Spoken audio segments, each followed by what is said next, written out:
जय महाराष्ट्र. मी advocate सागर देवरे. मी घेऊन आलो आहे व्हिसल ब्लोअरचा 9वा भाग.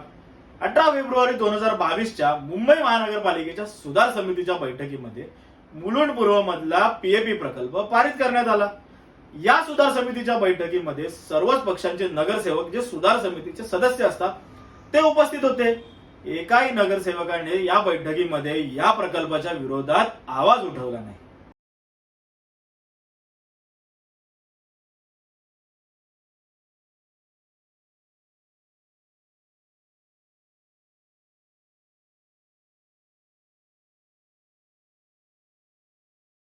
मुळात कुठलाही सुधार समितीची बैठक असते त्याचा जो अजेंडा असतो तो त्या पक्षांना वेल इन ऍडव्हान्स दिला जातो. त्या पक्षाचे गटनेते हे विविध विषयांवरती मार्गदर्शन करतात त्यांच्या सदस्यांना आणि आपल्या पक्षाची काय भूमिका आहे हे त्यांना स्पष्ट केली जाते. 18 फेब्रुवारी 2022च्या बैठकीमध्ये पीएपी प्रकल्पाला एकाही नगरसेवकाने विरोध केला नाही याचाच अर्थ सगळ्यांचं समर्थन होतं.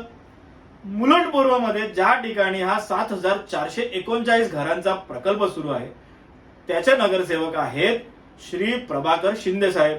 प्रभाकर शिंदे साहेब हे भाजपचे गटनेते. याचाच अर्थ 18 फेब्रुवारी 2022च्या बैठकीचा अजेंडा त्यांना वेल इन ऍडव्हान्स मिळाला होता. त्यांना या प्रकल्पाची माहिती होती, परंतु त्यांनी त्यावेळेस विरोध दर्शवला नाही आणि आता नागरिकांचा रोष निर्माण झाल्यावरती ते सांगतात की आमचा या प्रकल्पाला विरोध आहे. बैठकीत तर सोडा, काम सुरू झालं त्यावेळी विरोध नाही. डेव्हलपरला म्हणजे त्या कॉन्ट्रॅक्टरला करोडो रुपये ऍडव्हान्स मध्ये दिले तेव्हाही विरोध नाही. यांचा विरोध केव्हा झाला? जेव्हा मी आणि माझे सहकारी आवाज उठवायला लागलो, विविध मार्गाने आंदोलन करायला लागलो आणि वृत्तपत्रांमध्ये त्याच्या बातम्या आल्या. यामुळे नागरिकांमध्ये रोष निर्माण झाला. आता या रोषाला सामोरं कसं जायचं म्हणून यांनी पत्रकं काढली आणि महानगरपालिकेला सांगितलं की आमचा या प्रकल्पाला विरोध आहे. मुळात सुधार समितीच्या बैठकीमध्ये जर यांनी विरोध दर्शवला असता तर हा प्रकल्प मुलुंडमध्ये आलाच नसता.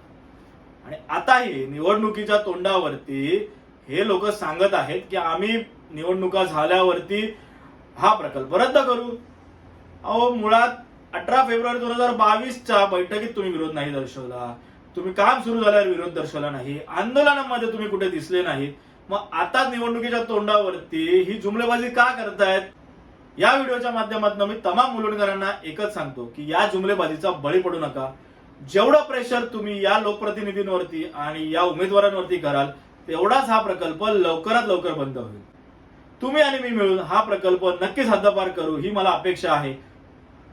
धन्यवाद.